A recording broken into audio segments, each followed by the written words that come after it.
السلام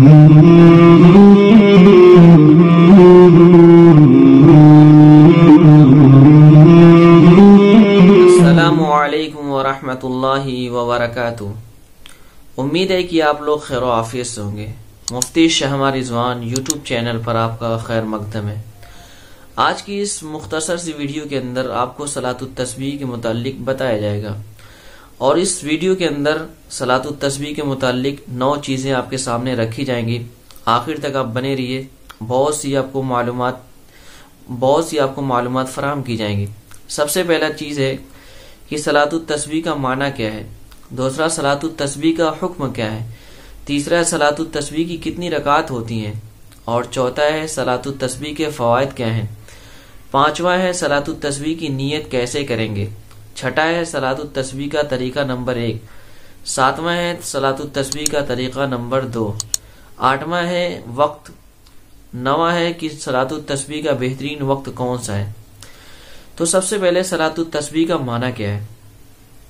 صلاۃ التسبیح، صلاۃ کے معنی نماز آتے ہیں اور تسبیح کے معنی تسبیح۔ صلاۃ التسبیح کا مطلب ہوگا تسبیح والی نماز۔ تو چونکہ اس میں 300 مرتبہ ایک تسبیح پڑھی جاتی ہے، اس وجہ سے اس کو تسبیح کی نماز کہتے ہیں۔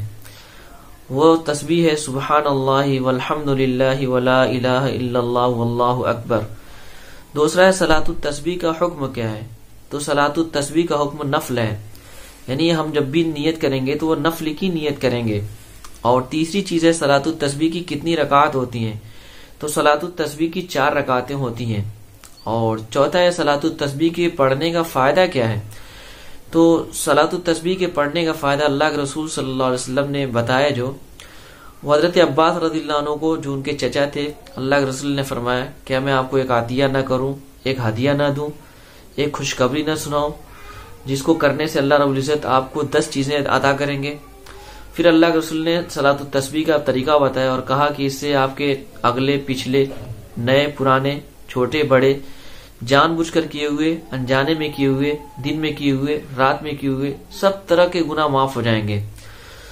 چچا، اگر ہو سکے تو آپ اس نماز کو روزانہ پڑھیے گا، اگر یہ نہ ہو سکے تو ہفتے میں 1 دن اس کو پڑھ لیجیے گا، اگر یہ بھی نہ ہو سکے تو مہینے میں 1 مرتبہ پڑھ لیجیے گا، اگر یہ بھی نہ ہو سکے تو سال میں 1 مرتبہ پڑھ لیجیے گا، اگر یہ بھی نہ ہو سکے تو زندگی میں 1 مرتبہ تو ضرور ہی پڑھ لیجیے گا۔ پانچویں چیز ہے نیت کیسے کریں گے۔ تو نیت کریں گے کہ میں نیت کرتا ہوں 4 رکعت صلاۃ التسبیح نفل، واسطے اللہ کے، رخ میرا کعبہ شریف کی طرف، اللہ اکبر۔ اس کا طریقہ 2 ہے۔ تو سب سے پہلے چلتے ہیں طریقہ نمبر 1۔ پہلا طریقہ یہ ہے کہ میں نیت کرتا ہوں 4 رکعت صلاۃ التسبیح نفل، واسطے اللہ کے، رخ میرا کعبہ شریف کی طرف، اللہ اکبر۔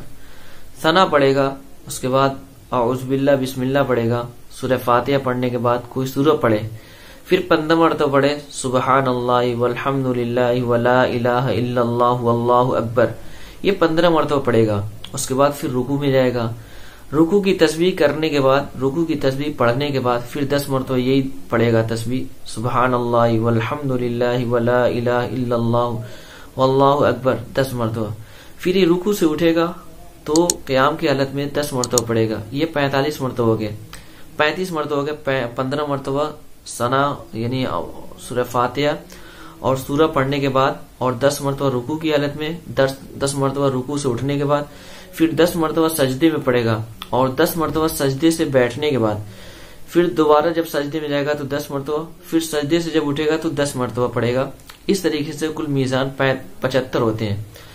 15 مرتبہ شروع میں پڑھا، 10 مرتبہ رکوع میں گیا تب پڑھا، 25 ہو گئے، رکوع سے اٹھنے کے بعد 10 مرتبہ پڑھا، 35 ہو گئے، پھر سجدے میں 10 مرتبہ، 45 ہو گئے، سجدے سے اٹھنے کے بعد 10 مرتبہ، 55 ہو گئے، پھر سجدے میں جائے گا 65، پھر سجدے سے بیٹھے گا 75، پھر کھڑا ہو جائے گا دوسری رکعت کے لیے۔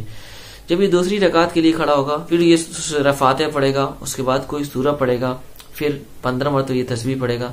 اس طرح یہ 4 رکعت کے اندر یہ کرے گا، کل ملا کے 75، ایک رکعت کے اندر 75 مرتبہ تسبیح ہوں گی، تو 4 رکعت کے اندر 300 تسبیح ہو جائیں گی۔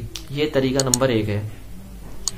دوسرا طریقہ ہے کہ نیت کرنے کے بعد ثنا پڑھے گا، ثنا پڑھنے کے بعد 15 مرتبہ یہ تسبیح پڑھے گا سبحان اللہ والحمد للہ ولا الہ الا اللہ واللہ اکبر، اس کے بعد اعوذ باللہ پڑھے، بسم اللہ پڑھے، سورہ فاتحہ پڑھے، سورہ پڑھے، اس کے بعد 10 مرتبہ یہی تسبیح پڑھے. تو اب 15 مرتبہ ادھر اور 10 مرتبہ یہ 25 ہو گئے. رکوع میں جائے گا 10 مرتبہ 35، رکوع سے اٹھے گا تو 10 مرتبہ 45، پھر سجدے میں جائے گا تو 10 مرتبہ 55، سجدے سے بیٹھے گا تو 10 مرتبہ 65، پھر سجدے میں جائے گا تو 75، 10 مرتبہ پڑے گا 75 ہو جائے گا. تو یہ دوسرے طریقے کے مطابق دوسرے سجدے میں جا کر 75 ہو جائے گی. دوسرے سجدے کے بعد بیٹھنا نہیں پڑے گا. پھر اسی طریقے سے چاروں رکعت کے اندر کرے گا. یہ طریقہ نمبر 2 تھا. 8ویں چیز ہے کہ صلاۃ التسبیح کا وقت کون سا ہے.